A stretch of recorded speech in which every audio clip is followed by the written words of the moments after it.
लेने गए थे एक चीज़ और लेकर आ गए चार। पूरी लिस्ट बना कर गए थे कि बस इतना ही परचेज़ करना है मुझे। लेकिन जैसे ही शॉपिंग मॉल में घुसे तो देखा, अरे ये भी चीज़ लगी है, सेल लगी है, कुछ डिस्काउंट लगा है, तो बस उठा लिया और अपने बास्केट में डाल दिया, ले आए घर पे। ऐसे बहुत बार आपके साथ भी हुआ होगा। तो ये सारी चीज़ें इम्पल्सिव शॉपिंग कहा जाता है, जब हम बिना मतलब की चीज़ें उठा के ले आते हैं घर पे। तो आज इस वीडियो में हम नॉर्मल शॉपिंग के बारे में नहीं बात करेंगे, बात करेंगे इम्पल्सिव शॉपिंग के बारे में कि कितने टाइप्स की होती हैं और कैसे इसे थोड़ा कंट्रोल कर सकते हैं। तो चलिए इस वीडियो को शुरू करते हैं। तो इम्पल्सिव शॉपिंग के बारे में तो आपने जान लिया कि जब हमें कोई चीज़ की बहुत ज़रूरत नहीं होती है, एक ही लानी होती है, तो हम बहुत सारी उठा ले आते हैं। तो ये इम्पल्सिव शॉपिंग जो होती है ना, वो भी नॉर्मल शॉपिंग की तरह ही होती है। नॉर्मल शॉपिंग हम कैसे करते हैं? कभी ऑनलाइन करते हैं, कभी ऑफलाइन करते हैं। अब शॉपिंग करने का भी एक मूड होता है। शॉपिंग करने का मूड इसलिए मैं कह रही हूँ क्योंकि कभी कभी कैसे होता है कि घर में बहुत स्पेयर टाइम होता है, सारे काम ख़त्म हो जाते हैं, तो बीच में 1-2 घंटा हमें लगता है अरे कुछ काम नहीं है, तो क्या करते हैं हम, उठा लिया मोबाइल और लग गए ऑनलाइन शॉपिंग में। तो ये हो सकता है ऑनलाइन शॉपिंग के बारे में। और ऑफ़लाइन शॉपिंग जैसे कि आउटिंग करने का आपको मन हुआ तो फ़ोन लगा लिया अपने फ्रेंड को, चल भाई चलना है आज शॉपिंग के लिए, और निकल गए गाड़ी लेके। तो वो हो जाती है ऑफ़लाइन शॉपिंग। ये दो तरह से हो सकता है, जैसे कि या तो फिर आपके पास थोड़ा टाइम है, थोड़ा या कहिए बहुत ज़्यादा स्पेयर टाइम है, खाली टाइम आप रहती हैं घर में, या फिर दूसरा हो सकता है कि बहुत पैसे हैं आपके पास।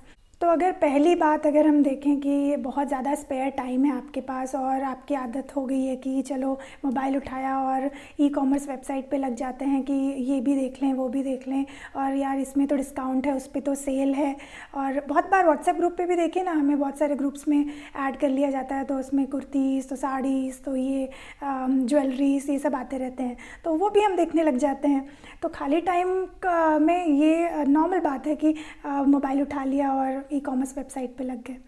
लेकिन अगर इस चीज़ को थोड़ा रोकना है तो एक चीज़ किया जा सकता है कि जो वो स्पेयर टाइम है आपका, उसे कुछ अच्छी चीज़ों के लिए यूज़ करें। जैसे अपने हेल्थ को इम्प्रूव करने के लिए, दिन भर काम है, हाउसवाइफ हैं अगर, वर्किंग वुमेन है, दिन भर काम होता है, तो अगर बीच में आपके पास 1-2 घंटा मिलता है आपको, तो कुछ योगा क्लासेस ज्वाइन कर लीजिए उसमें, या फिर एरोबिक्स, या फिर कोई भी ऐसी चीज़ें जो आपको इंटरेस्टिंग लगती हो।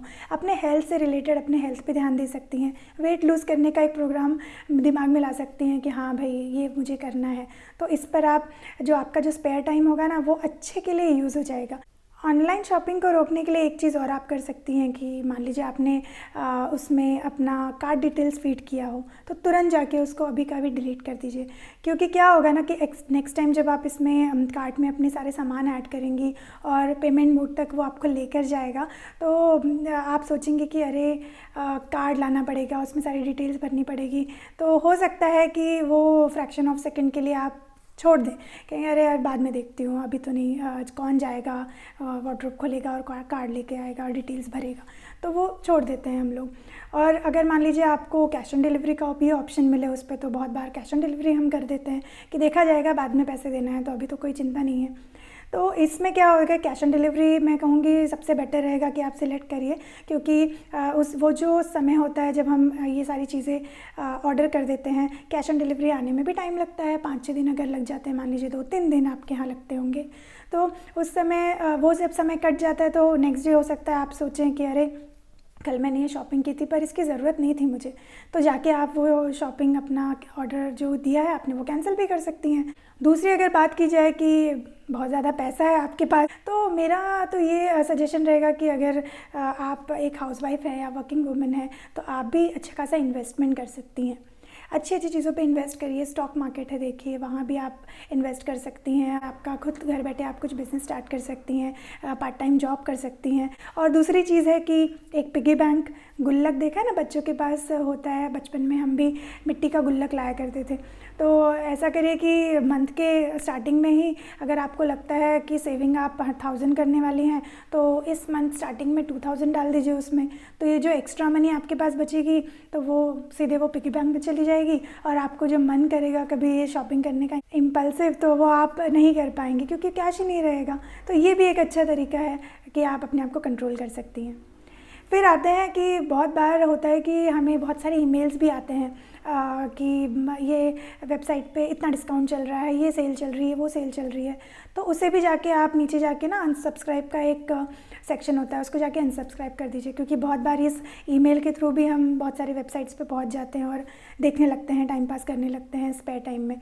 फिर दूसरी चीज़, जैसे कि मैंने सेल के बारे में बताया, बहुत बार व्हाट्सएप पे भी आ जाता है कुर्तीज़ की सेल है, ये सेल है, वो सेल है। तो सेल में क्या होता है कि कभी होता है कि बाय 2 गेट 1 फ्री। तो इसमें क्या होता है, आपका बजट होता है 1500 रुपये का और आप कर लेती हैं 3000 की शॉपिंग, क्योंकि अरे अगर मैंने 3000 का लिया तो मुझे 500 की एक कुर्ती और फ्री मिल जाएगी। तो सेल को भी थोड़ा अवॉइड ही करिए, ताकि आपका जो ये बिना मतलब का खर्च है वो बच सके।